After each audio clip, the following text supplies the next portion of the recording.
दैत्य गुरु शुक्राचार्य हुए उच्च के। शुक्राचार्य हो रहे हैं महाबलशाली। 1 अप्रैल को शुक्राचार्य अपनी राशि का परिवर्तन करके मीन राशि में प्रवेश करेंगे। मीन राशि शुक्राचार्य की उच्च राशि है, जहां पर शुक्राचार्य हो जाएंगे महाबलशाली। जब भी कोई ग्रह उच्च का होता तो उसका प्रभाव, उसका बल, उसकी क्षमता में कई सौ गुना वृद्धि हो जाती है। वो अत्यंत लाभकारी प्रभाव देने लगता है, सकारात्मक प्रभाव मिलते हैं जो समस्त राशियों को प्रभावित करने वाला होता है, समस्त लोगों को प्रभावित करने वाला होता है। परंतु शुक्राचार्य जब मीन राशि में पहुंचेंगे, वहां पर पहले से ही राहु का गोचर चल रहा है, इसके कारण शुक्राचार्य पर राहु का भी दूषित प्रभाव पड़ेगा, जिसका भी प्रभाव समस्त लोगों को मिलने वाला है। जय श्री गणेश, नमस्कार। मैं आचार्य संजय द्विवेदी। मेरे समस्त प्रबुद्ध दर्शकों का मेरे चैनल पर हार्दिक स्वागत है। आज मैं शुक्राचार्य के राशि परिवर्तन प्रभाव को लेकर आपके सम्मुख उपस्थित हूं। 1 अप्रैल से शुक्राचार्य मीन राशि में होंगे, जहां पर ये अत्यंत बलशाली होंगे, क्योंकि उच्च राशि में होकर इनका प्रभाव बढ़ जाएगा। परंतु राहु के साथ ये एक दूषित प्रभाव में भी होने वाले हैं, क्योंकि राहु जिस भी ग्रह के साथ में होंगे तो उसको दूषित कर देते हैं। ये इनका नैसर्गिक प्रभाव है, इनका नेचर है।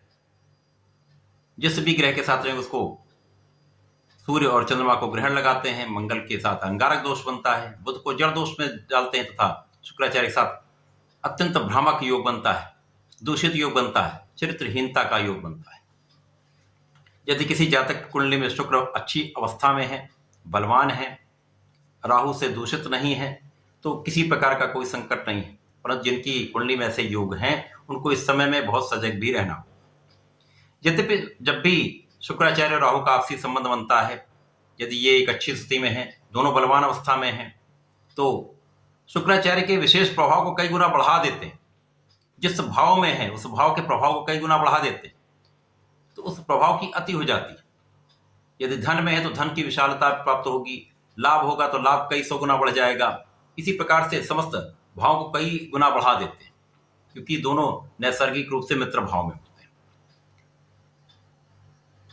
अब इस संपूर्ण जगत में शुक्राचार्य ऐसे ग्रह हैं जो अत्यंत सौम्य भी हैं, शुभ प्रभाव देने वाले ग्रह हैं, जो जीवन के समस्त सुखों की प्राप्ति कराते हैं, समस्त भौतिक सुख देते हैं, भूमि भवन वाहन का योग बनाते हैं, धन संपदा देते हैं, संतान देते हैं, स्त्री का सुख देते हैं, तथा जीवन के बड़े पद की प्राप्ति कराते हैं, कला जगत में बड़ा नाम कराते हैं, बड़ी इंडस्ट्री का सुख देते हैं, बड़े वाहन का सुख देते हैं। तो शुक्राचार्य जो है वो इस भौतिक जगत में समस्त सुख प्रदान करते हैं।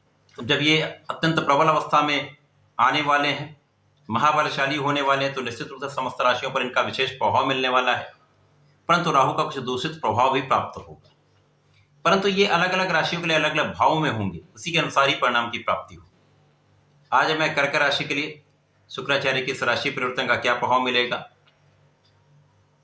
किस प्रकार के लाभ मिल सकते हैं, कहाँ किस प्रकार की स्थितियां बन रही हैं, कहां समस्या आ सकती है, उसका क्या निराकरण, संपूर्ण विश्लेषण मैं पूर्ण तर्क के साथ करने जा रहा हूं। प्रिय दर्शकों, ये राशिफल आपकी चंद्र राशि पर आधारित है, अर्थात आपकी जन्म कुंडली में यदि 4 नंबर में चंद्रमा है तो आपकी कर्क राशि है। कर्क राशि के लिए यदि अवलोकन करें तो शुक्राचार्य का ये परिवर्तन आपके भाग्य भाव में हो रहा है, जो अत्यंत श्रेष्ठ भाव है। यहाँ पर पहले से ही राहु चल रहे हैं, जहां पर राहु शुक्र का युति प्रभाव आरंभ हो जाएगा। कर्क राशि के लिए शुक्राचार्य लाभ के स्वामी है, सुख के स्वामी, दोनों अत्यंत श्रेष्ठ भाव है। लाभेश सुखेश का गोचर भाग्य भाव में बहुत अच्छा प्रभाव देने वाला होता है। यदि यहां पर अकेले शुक्र होते तो निश्चित रूप से ये महाबलशाली स्थिति आपके लिए समस्त सुखों का अर्जन कराने का समय, समस्त लाभ का समय। अब ये दोनों भाव का लाभ तो आपको अवश्य मिलने वाला है, क्योंकि राहु इसके प्रभाव को बढ़ाने वाले हैं। जब इनके अंशों का अंतर कम होगा, जब राहु के साथ संपूर्ण रूप से दूषित हो जाएंगे शुक्र, तो समस्या भी आएगी। अब क्योंकि शुक्राचार्य के पास एक ही दृष्टि है, शुक्राचार्य का भाग्य भाव में होना भाग्य की प्रगति तो कराने वाला ही है। यहां से इनकी सीधी दृष्टि का प्रभाव तृतीय भाव पर होगा, जो पराक्रम का भाव है।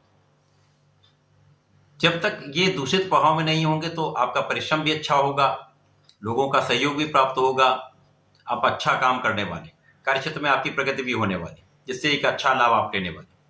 परंतु जैसे ही ये दूषित प्रभाव आरंभ होगा तो यही लोग जिनके साथ आप कार्य कर रहे हैं, यहाँ आपकी इमेज ही आपके लिए समस्या का कारण बन जाएगी। यश ही अपयश का कारण बन जाएगा।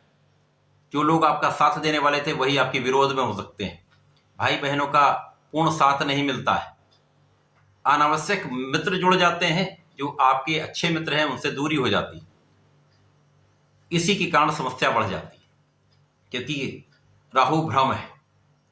इस भ्रम के कारण ऐसी स्थितियां बनती हैं जो संपूर्ण रूप से आपके लिए लाभकारी नहीं है, तथा भाग्य का संपूर्ण साथ नहीं मिल पाता है, भाग्य बाधित हो जाता है, तो आपके कार्य अवरुद्ध हो जाते हैं। किसी न किसी कारण से वो कार्य में अवरोध एक समस्या का कारण बन जाता है। तो इस समय में आपको अनावश्यक मित्रों से बचना चाहिए, अपने भोग विलास पर नियंत्रण रखना चाहिए, अपने मन को नियंत्रण रखना चाहिए तथा किसी पर भी अनावश्यक विश्वास अथवा किसी पर भी अनावश्यक संदेह नहीं करना चाहिए। जो आपके अच्छे मित्र हैं उनके साथ में एक अच्छा सामंजस्य बनाकर आपको चलना चाहिए, स्वार्थी मित्रों से बचना चाहिए। तो ये समय आपके लिए बहुत कष्टदायी नहीं है। आपको अपना संपूर्ण परिश्रम करना चाहिए, जितना आप प्रयास कर सकते हैं संपूर्ण प्रयास करें। प्रयास से आपके कार्यों में आपको लाभ भी होगा, क्योंकि यहां पर निश्चित रूप से भाग्य का अवरोध एक समस्या उत्पन्न करता है, क्योंकि जब कार्य नहीं बनते तो फ्रस्ट्रेशन आता है। और चंद्रमा की राशि है, तो चंद्रमा की राशि में जब फ्रस्ट्रेशन आता है तो कहीं ना कहीं नेगेटिव इफेक्ट आपको दिखने लगते हैं, तनाव बढ़ जाता है, मानसिक शारीरिक कष्ट प्रारंभ हो जाते हैं। तो इस समय में बहुत आपको ध्यान देकर चलना होगा, सोच विचार कर कार्य करना होगा, अपने स्वास्थ्य का ध्यान रखना होगा। यदि आप संपूर्ण प्रयास करते रहेंगे तो कार्य भी बनते रहेंगे, धीमे धीमे समस्याएं समाप्त हो जाएंगी। कर्क राशि के जातकों को नियमित रूप से भगवान सूर्यदेव को जल देना चाहिए। प्रत्येक सोमवार को भगवान भोलेनाथ पर जलार्चन करते हुए ओम नमः शिवाय का जप करना चाहिए तथा दुग्ध का अर्पण करना चाहिए। यदि आप इतना करते हैं तो इस समय में आपका मन भी प्रबल होगा, आपका आत्मबल भी अच्छा रहने वाला है तथा इस समय को आप आसानी से निकाल पाएंगे, जीवन में आप प्रगति भी कर पाएंगे। तो ऐसा करके समय का लाभ लें। धन्यवाद, नमस्कार।